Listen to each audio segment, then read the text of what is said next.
ਕਹਾਣੀਕਾਰ ਦਾ ਨਾਮ ਹੈ ਸਆਦਤ ਹਸਨ ਮੰਟੋ ਸਾਹਿਬ ਤੇ ਕਹਾਣੀ ਦਾ ਨਾਮ ਹੈ ਖੋਲ ਦੋ। ਅੰਮ੍ਰਿਤਸਰ ਤੋਂ ਟ੍ਰੇਨ ਸਵੇਰ ਦੇ 2 ਵਜੇ ਚੱਲੀ ਤੇ 8 ਘੰਟਿਆਂ ਤੋਂ ਬਾਅਦ ਮੁਗਲਪੁਰਾ ਪਹੁੰਚੀ। ਰਸਤੇ ਵਿੱਚ ਕਈ ਆਦਮੀ ਮਾਰੇ ਗਏ, ਅਨੇਕ ਜ਼ਖਮੀ ਹੋਏ ਅਤੇ ਕੁਝ ਇੱਧਰ ਉੱਧਰ ਭਟਕ ਗਏ। ਸੁਬਾਹ 10 ਵਜੇ ਕੈਂਪ ਦੀ ਠੰਡੀ ਜ਼ਮੀਨ ਉੱਤੇ ਜਦੋਂ ਸਰਾਜੂਦੀਨ ਨੇ ਅੱਖਾਂ ਖੋਲ੍ਹੀਆਂ ਅਤੇ ਆਪਣੇ ਚਾਰੇ ਪਾਸੇ ਮਰਦਾਂ, ਔਰਤਾਂ ਤੇ ਬੱਚਿਆਂ ਦਾ ਇੱਕ ਉਮੜਦਾ ਸਮੁੰਦਰ ਦੇਖਿਆ ਤਾਂ ਉਸ ਦੀਆਂ ਸੋਚਣ ਸਮਝਣ ਦੀਆਂ ਤਾਕਤਾਂ ਹੋਰ ਵੀ ਬੁੱਢੀਆਂ ਹੋ ਗਈਆਂ ਅਤੇ ਉਹ ਦੇਰ ਤੱਕ ਗੰਧਲੇ ਅਸਮਾਨ ਨੂੰ ਟਿਕਟਕੀ ਬੰਨੀ ਦੇਖਦਾ ਰਿਹਾ। ਉਂਝ ਤਾਂ ਕੈਂਪ ਵਿੱਚ ਰੌਲਾ ਪੈ ਰਿਹਾ ਸੀ, ਪਰ ਬੁੱਢੇ ਸਰਾਜੂਦੀਨ ਦੇ ਕੰਨ ਜਿਵੇਂ ਬੰਦ ਸਨ, ਜਿਵੇਂ ਕੁਝ ਸੁਣਾਈ ਹੀ ਨਹੀਂ ਦਿੰਦਾ ਸੀ। ਕੋਈ ਉਸਨੂੰ ਦੇਖਦਾ ਤਾਂ ਇਹ ਖਿਆਲ ਕਰਦਾ ਕਿ ਉਹ ਕਿਸੇ ਗਹਿਰੀ ਨੀਂਦ ਵਿੱਚ ਗਰਕ ਹੈ, ਪਰ ਅਜਿਹਾ ਬਿਲਕੁਲ ਨਹੀਂ ਸੀ। ਉਸਦੇ ਹੋਸ਼ ਹਵਾਸ ਗਾਇਬ ਸਨ। ਉਸਦੀ ਸਾਰੀ ਹੋਂਦ ਖਲਾ ਵਿੱਚ ਲਟਕੀ ਹੋਈ ਸੀ। ਗੰਧਲੇ ਅਸਮਾਨ ਵੱਲ ਬਗੈਰ ਕਿਸੇ ਇਰਾਦੇ ਦੇ ਦੇਖਦਿਆਂ ਸਰਾਜੂਦੀਨ ਦੀਆਂ ਨਜ਼ਰਾਂ ਸੂਰਜ ਨਾਲ ਟਕਰਾਈਆਂ। ਤੇਜ਼ ਰੌਸ਼ਨੀ ਉਸਦੀ ਹੋਂਦ ਦੀ ਰਗ ਰਗ ਵਿੱਚ ਉਤਰ ਗਈ ਤੇ ਉਹ ਜਾਗ ਉੱਠਿਆ। ਉੱਪਰ ਥੱਲੇ ਉਸਦੇ ਦਿਮਾਗ ਵਿੱਚ ਕਈ ਤਸਵੀਰਾਂ ਦੌੜ ਗਈਆਂ।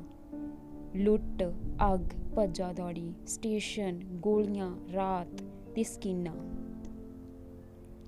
ਸਰਾਜੂਦੀਨ ਇੱਕਦਮ ਉੱਠ ਖੜਾ ਹੋਇਆ ਤੇ ਪਾਗਲਾਂ ਦੀ ਤਰ੍ਹਾਂ ਉਸਨੇ ਚਾਰੇ ਪਾਸੇ ਫੈਲੇ ਹੋਏ ਇਨਸਾਨਾਂ ਦੇ ਸਮੁੰਦਰ ਨੂੰ ਖੰਗਾਲਣਾ ਸ਼ੁਰੂ ਕਰ ਦਿੱਤਾ। ਪੂਰੇ 3 ਘੰਟੇ ਉਹ ਸਕੀਨਾ ਸਕੀਨਾ ਪੁਕਾਰਦਾ ਰਿਹਾ, ਕੈਂਪ ਦੀ ਖਾਕ ਛਾਣਦਾ ਰਿਹਾ, ਪਰ ਉਸਨੂੰ ਆਪਣੀ ਜਵਾਨ ਇਕਲੌਤੀ ਧੀ ਦਾ ਕੋਈ ਪਤਾ ਨਾ ਲੱਗਿਆ। ਚਾਰੇ ਪਾਸੇ ਇੱਕ ਧਾਂਦਲੀ ਜਿਹੀ ਮਚੀ ਹੋਈ ਸੀ। ਕੋਈ ਆਪਣਾ ਬੱਚਾ ਲੱਭ ਰਿਹਾ ਸੀ, ਕੋਈ ਮਾਂ, ਕੋਈ ਪਤਨੀ, ਕੋਈ ਬੇਟੀ। ਸਰਾਜੂਦੀਨ ਥੱਕ ਹਾਰ ਕੇ ਇੱਕ ਪਾਸੇ ਬੈਠ ਗਿਆ ਤੇ ਦਿਮਾਗ ਉੱਤੇ ਜ਼ੋਰ ਦੇ ਕੇ ਸੋਚਣ ਲੱਗਾ ਕਿ ਸਕੀਨਾ ਉਸ ਨਾਲ ਕਦੋਂ ਤੇ ਕਿੱਥੇ ਅਲੱਗ ਹੋਈ।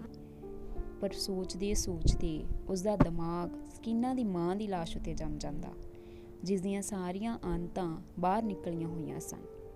ਉਸ ਤੋਂ ਅੱਗੇ ਉਹ ਕੁਝ ਨਾ ਸੋਚ ਸਕਿਆ। ਸਕੀਨਾ ਦੀ ਮਾਂ ਮਰ ਚੁੱਕੀ ਸੀ। ਉਸਨੇ ਸਰਾਜੂਦੀਨ ਦੀਆਂ ਅੱਖਾਂ ਦੇ ਸਾਹਮਣੇ ਦਮ ਤੋੜਿਆ ਸੀ, ਪਰ ਸਕੀਨਾ ਕਿੱਥੇ ਸੀ, ਜਿਸ ਬਾਰੇ ਉਸਦੀ ਮਾਂ ਨੇ ਮਰਦੇ ਹੋਏ ਕਿਹਾ ਸੀ, ਮੈਨੂੰ ਛੱਡ ਦਿਓ ਤੇ ਸਕੀਨਾ ਨੂੰ ਲੈ ਕੇ ਜਲਦੀ ਇੱਥੋਂ ਭੱਜ ਜਾਓ। ਸਕੀਨਾ ਉਸਦੇ ਨਾਲ ਹੀ ਸੀ। ਦੋਵੇਂ ਨੰਗੇ ਪੈਰੀਂ ਭੱਜ ਰਹੇ ਸਨ। ਸਕੀਨਾ ਦਾ ਦੁਪੱਟਾ ਡਿੱਗ ਪਿਆ ਸੀ। ਉਸਨੂੰ ਉਠਾਉਣ ਲਈ ਉਸਨੇ ਰੁਕਣਾ ਚਾਹਿਆ ਸੀ। ਸਕੀਨਾ ਨੇ ਚੀਕ ਕੇ ਕਿਹਾ ਸੀ, ਅੱਬਾ ਜੀ ਛੱਡੋ, ਪਰ ਉਸਨੇ ਦੁਪੱਟਾ ਚੁੱਕ ਲਿਆ ਸੀ। ਇਹ ਸੋਚਦੇ ਸੋਚਦੇ ਉਸਨੇ ਆਪਣੀ ਉੱਭਰੀ ਹੋਈ ਕੋਟ ਦੀ ਜੇਬ ਵੱਲ ਵੇਖਿਆ ਤੇ ਉਸ ਵਿੱਚ ਹੱਥ ਪਾ ਕੇ ਇੱਕ ਕੱਪੜਾ ਕੱਢਿਆ। ਇਹ ਸਕੀਨਾ ਦਾ ਉਹੀ ਦੁਪੱਟਾ ਸੀ, ਪਰ ਸਕੀਨਾ ਕਿੱਥੇ ਸੀ? ਸਰਾਜੂਦੀਨ ਨੇ ਆਪਣੇ ਥੱਕੇ ਹੋਏ ਦਿਮਾਗ ਉੱਤੇ ਬਹੁਤ ਜ਼ੋਰ ਦਿੱਤਾ, ਪਰ ਉਹ ਕਿਸੇ ਨਤੀਜੇ ਉੱਤੇ ਪਹੁੰਚ ਨਾ ਸਕਿਆ। ਕੀ ਉਹ ਸਕੀਨਾ ਨੂੰ ਆਪਣੇ ਨਾਲ ਸਟੇਸ਼ਨ ਤੱਕ ਲੈ ਆਇਆ ਸੀ? ਕੀ ਉਹ ਉਸਦੇ ਨਾਲ ਹੀ ਗੱਡੀ ਵਿੱਚ ਸਵਾਰ ਸੀ? ਰਸਤੇ ਵਿੱਚ ਜਦੋਂ ਗੱਡੀ ਰੋਕੀ ਗਈ ਅਤੇ ਬਲਵਾਈ ਅੰਦਰ ਵੜ ਆਏ ਸਨ ਤਾਂ ਕੀ ਉਹ ਬੇਹੋਸ਼ ਹੋ ਗਿਆ ਸੀ ਜੋ ਸਕੀਨਾ ਨੂੰ ਚੁੱਕ ਕੇ ਲੈ ਗਈ? ਸਰਾਜੂਦੀਨ ਦੇ ਦਿਮਾਗ ਵਿੱਚ ਸਵਾਲ ਹੀ ਸਵਾਲ ਸਨ, ਜਵਾਬ ਕੋਈ ਨਹੀਂ ਸੀ। ਉਸਨੂੰ ਹਮਦਰਦੀ ਦੀ ਲੋੜ ਸੀ। ਸਰਾਜੂਦੀਨ ਨੇ ਰੋਣਾ ਚਾਹਿਆ, ਪਰ ਅੱਖਾਂ ਨੇ ਉਸਦੀ ਮਦਦ ਨਹੀਂ ਕੀਤੀ। ਹੰਝੂ ਪਤਾ ਨਹੀਂ ਕਿੱਥੇ ਅਲੋਪ ਹੋ ਗਏ ਸਨ। 6 ਦਿਨਾਂ ਬਾਅਦ ਜਦੋਂ ਹੋਸ਼ੋ ਹਵਾਸ ਕਿਸੇ ਹੱਦ ਤੱਕ ਦਰੁਸਤ ਹੋਏ ਤਾਂ ਸਰਾਜੂਦੀਨ ਉਹਨਾਂ ਲੋਕਾਂ ਨੂੰ ਮਿਲਿਆ ਜੋ ਉਸਦੀ ਮਦਦ ਕਰਨ ਲਈ ਤਿਆਰ ਸਨ। 8 ਨੌਜਵਾਨ ਸਨ ਜਿਨ੍ਹਾਂ ਕੋਲ ਡਾਂਗਾਂ ਸਨ, ਬੰਦੂਕਾਂ ਸਨ। ਸਰਾਜੂਦੀਨ ਨੇ ਉਹਨਾਂ ਨੂੰ ਲੱਖ ਲੱਖ ਦੁਆਵਾਂ ਦਿੱਤੀਆਂ ਤੇ ਸਕੀਨਾ ਦਾ ਹੁਲੀਆ ਦੱਸਿਆ।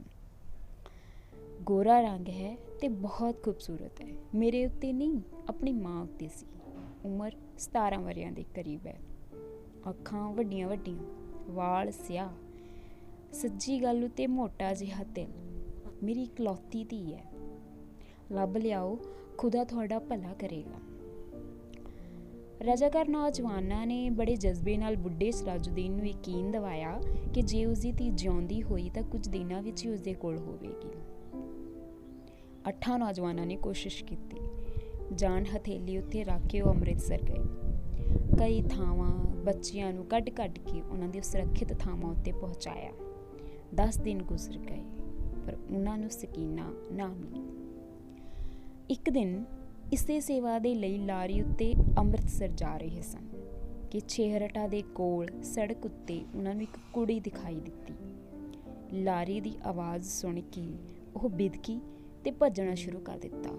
ਰਜ਼ਾਕਾਰਾਂ ਨੇ ਮੋਟਰ ਰੋਕੀ ਤੇ ਸਾਰੇ ਦੇ ਸਾਰੇ ਉਸਦੇ ਪਿੱਛੇ ਭੱਜੇ। ਇੱਕ ਖੇਤ ਵਿੱਚ ਉਹਨਾਂ ਨੇ ਲੜਕੀ ਨੂੰ ਫੜ ਲਿਆ। ਦੇਖਿਆ ਤਾਂ ਬਹੁਤ ਖੂਬਸੂਰਤ ਸੀ। ਸੱਜੀ ਗਲ ਉੱਤੇ ਮੋਟਾ ਕਾਲਾ ਤਿਲ ਸੀ। ਇੱਕ ਮੁੰਡੇ ਨੇ ਉਸਨੂੰ ਕਿਹਾ, ਘਬਰਾ ਨਾ, ਕਿ ਤੇਰਾ ਨਾਮ ਸਕੀਨਾ ਹੈ? ਕੁੜੀ ਦਾ ਰੰਗ ਹੋਰ ਵੀ ਪੀਲਾ ਪੈ ਗਿਆ। ਉਸਨੇ ਕੋਈ ਜਵਾਬ ਨਹੀਂ ਦਿੱਤਾ। ਪਰ ਜਦੋਂ ਬਾਕੀ ਮੁੰਡਿਆਂ ਨੇ ਉਸਨੂੰ ਦਮ ਦਿਲਾਸਾ ਦਿੱਤਾ ਤਾਂ ਉਸਦੀ ਦਹਿਸ਼ਤ ਦੂਰ ਹੋਈ ਤੇ ਉਸਨੇ ਮੰਨ ਲਿਆ ਕਿ ਉਹ ਸਰਾਜੁਦੀਨ ਦੀ ਹੀ ਧੀ ਸਕੀਨਾ ਹੈ। 8 ਰਜ਼ਾਕਾਰ ਨੌਜਵਾਨਾਂ ਨੇ ਇਸ ਤਰ੍ਹਾਂ ਸਕੀਨਾ ਦੀ ਦਿਲਜੋਈ ਕੀਤੀ। ਉਸਨੂੰ ਖਾਣਾ ਖਵਾਇਆ, ਦੁੱਧ ਪਿਆਇਆ ਤੇ ਲਾਰੇ ਵਿੱਚ ਬਿਠਾ ਦਿੱਤਾ। ਇੱਕ ਨੇ ਆਪਣਾ ਕੋਟ ਲਾ ਕੇ ਉਸਨੂੰ ਦੇ ਦਿੱਤਾ। ਕਿਉਂਕਿ ਦੁਪੱਟਾ ਨਾ ਹੋਣ ਕਾਰਨ ਉਹ ਬਹੁਤ ਉਲਝਣ ਮਹਿਸੂਸ ਕਰ ਰਹੀ ਸੀ ਤੇ ਵਾਰ-ਵਾਰ ਆਪਣੀਆਂ ਬਾਹਾਂ ਦੇ ਨਾਲ ਆਪਣੇ ਸੀਨੇ ਨੂੰ ਢੱਕਣ ਦੀ ਕੋਸ਼ਿਸ਼ ਵਿੱਚ ਲੱਗੀ ਹੋਈ ਸੀ। ਕਈ ਦਿਨ ਬੀਤ ਗਏ। ਸਰਾਜੁਦੀਨ ਨੂੰ ਸਕੀਨਾ ਦੀ ਕੋਈ ਖਬਰ ਨਾ ਮਿਲੀ। ਉਹ ਦਿਨ ਭਰ ਵੱਖ-ਵੱਖ ਕੈਂਪਾਂ ਤੇ ਦਫ਼ਤਰਾਂ ਦੇ ਚੱਕਰ ਕੱਟਦਾ ਰਹਿੰਦਾ, ਪਰ ਕਿਤੋਂ ਵੀ ਉਸਦੀ ਧੀ ਦਾ ਪਤਾ ਨਾ ਚੱਲਿਆ। ਰਾਤ ਨੂੰ ਉਹ ਬਹੁਤ ਦੇਰ ਤੱਕ ਉਹਨਾਂ ਰਜ਼ਾਕਾਰ ਨੌਜਵਾਨਾਂ ਦੀ ਕਾਮਯਾਬੀ ਦੇ ਲਈ ਦੁਆ ਮੰਗਦਾ ਰਹਿੰਦਾ, ਜਿਨ੍ਹਾਂ ਨੇ ਉਸਨੂੰ ਯਕੀਨ ਦਿਵਾਇਆ ਸੀ ਕਿ ਜੇ ਸਕੀਨਾ ਜਿਉਂਦੀ ਹੋਈ ਤਾਂ ਕੁਝ ਦਿਨਾਂ ਵਿੱਚ ਉਸਨੂੰ ਲੱਭ ਲਿਆਉਣਗੇ। ਇੱਕ ਦਿਨ ਸਰਾਜੁਦੀਨ ਨੇ ਕੈਂਪ ਵਿੱਚ ਉਹਨਾਂ ਰਜ਼ਾਕਾਰ ਨੌਜਵਾਨਾਂ ਨੂੰ ਦੇਖਿਆ। ਲਾਰੀ ਵਿੱਚ ਬੈਠੇ ਸਨ। ਸਰਾਜੁਦੀਨ ਭੱਜਿਆ ਉਹਨਾਂ ਕੋਲ ਗਿਆ। ਲਾਰੀ ਚੱਲਣ ਹੀ ਵਾਲੀ ਸੀ ਕਿ ਉਸਨੇ ਪੁੱਛਿਆ, ਬੇਟਾ, ਮੇਰੀ ਸਕੀਨਾ ਦਾ ਪਤਾ ਲੱਗਾ? ਸਭ ਨੇ ਇੱਕ ਜਵਾਬ ਹੋ ਕੇ ਕਿਹਾ, ਲੱਗ ਜਾਵੇਗਾ ਅਤੇ ਲਾਰੀ ਅੱਗੇ ਵਧਾ ਦਿੱਤੀ। ਸਰਾਜੁਦੀਨ ਨੇ ਇੱਕ ਵਾਰ ਫੇਰ ਉਹਨਾਂ ਨੌਜਵਾਨਾਂ ਦੀ ਕਾਮਯਾਬੀ ਦੇ ਲਈ ਦੁਆ ਮੰਗੀ ਤੇ ਉਹਦਾ ਜੀ ਕੁਝ ਹਲਕਾ ਹੋਣ ਲੱਗਾ। ਸ਼ਾਮ ਦੇ ਕਰੀਬ 4 ਵਜੇ ਕੈਂਪ ਵਿੱਚ ਜਿੱਥੇ ਸਰਾਜੁਦੀਨ ਬੈਠਾ ਸੀ ਉਸਦੇ ਕੋਲ ਹੀ ਕੁਝ ਗੜਬੜ ਜਿਹੀ ਹੋਈ। 4 ਆਦਮੀ ਕੁਝ ਚੁੱਕ ਕੇ ਲਿਆ ਰਹੇ ਸਨ। ਉਸਨੇ ਪਤਾ ਕੀਤਾ ਤਾਂ ਪਤਾ ਲੱਗਿਆ ਕਿ ਇੱਕ ਕੁੜੀ ਰੇਲਵੇ ਲਾਈਨ ਦੇ ਕੋਲ ਬੇਹੋਸ਼ ਪਈ ਸੀ। ਲੋਕ ਉਸਨੂੰ ਚੁੱਕ ਕੇ ਲਿਆਏ ਨੇ। ਸਰਾਜੁਦੀਨ ਉਹਨਾਂ ਦੇ ਪਿੱਛੇ ਹੋ ਲਿਆ। ਲੋਕਾਂ ਨੇ ਕੁੜੀ ਨੂੰ ਹਸਪਤਾਲ ਵਾਲਿਆਂ ਦੇ ਸਪੁਰਦ ਕੀਤਾ ਤੇ ਚਲੇ ਗਏ। ਕੁਝ ਦੇਰ ਉਹ ਇੰਜੀ ਹਸਪਤਾਲ ਦੇ ਬਾਹਰ ਲੱਗੇ ਹੋਏ ਲੱਕੜਾਂ ਦੇ ਖੰਭੇ ਨਾਲ ਲੱਗ ਕੇ ਖੜਾ ਰਿਹਾ। ਫਿਰ ਹੌਲੀ ਅੰਦਰ ਚਲਾ ਗਿਆ। ਕਮਰੇ ਵਿੱਚ ਕੋਈ ਨਹੀਂ ਸੀ। ਇੱਕ ਸਟ੍ਰੈਚਰ ਸੀ ਜਿਸ ਉੱਤੇ ਲਾਸ਼ ਪਈ ਸੀ।